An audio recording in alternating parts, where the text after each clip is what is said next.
வணக்கம் நேர்களே. இயக்குனர் சங்கர் அவர்கள் இயக்கத்துல ஐ திரைப்படம் உருவாகி வந்துட்டு இருக்கு. ஐ திரைப்படத்தின் தெலுங்கு டப்பிங் உரிமை அதிக விலைக்கு போக வாய்ப்புள்ளதாக சில தினங்களுக்கு முன்னால செய்திகள் வெளியாகிருந்துச்சு. சுமார் 30 கோடி ரூபாய் வரையில அந்த படத்தின் விலை நிர்ணயிக்கப்பட்டதாகவும் தகவல்கள் வெளிவந்துச்சு. தற்போது தெலுங்கு தயாரிப்பாளரான NV பிரசாத் அவர்கள் இந்த திரைப்படத்தை 30 கோடி ரூபாய் கொடுத்து வாங்கியுள்ளதாக தகவல்கள் தெரிவிக்கின்றன. அப்படி அந்த விலை கொடுத்து வாங்கியிருந்தா அதுதான் தெலுங்குல விற்கப்பட்ட ஒரு தமிழ் திரைப்படத்தின் அதிகபட்ச டப்பிங் விலையா இருக்கும் என டோலிவுட் வட்டாரங்கள் தெரிவிக்குது. இதற்கு முன்னால சங்கர் அவர்கள் இயக்கத்துல ரஜினிகாந்த் நடித்த எந்திரன் திரைப்படத்தின் டப்பிங் உரிமை சுமார் 27 கோடி ரூபாய் வரைக்கும் விற்கப்பட்டது குறிப்பிடத்தக்கது.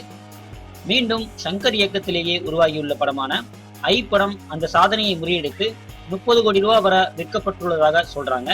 ஆனா ஒரு தமிழ் படம் டப்பிங் செய்யப்பட்டு தெலுங்குல வெளியிடப்பட்டால் அந்த படம் சிறப்பாக இருக்கும் பட்சத்துல அதிகபட்சம் 20 கோடி ரூபாய் வரை மட்டுமே வசூலாகும் என சொல்றாங்க. அப்படி இருக்க ஐ படம் 30 கோடி ரூபாய்க்கு விற்கப்பட்டிருக்கும் பட்சத்துல அந்த தொகை வசூலிப்பது கடினம் என்னும் சொல்றாங்க.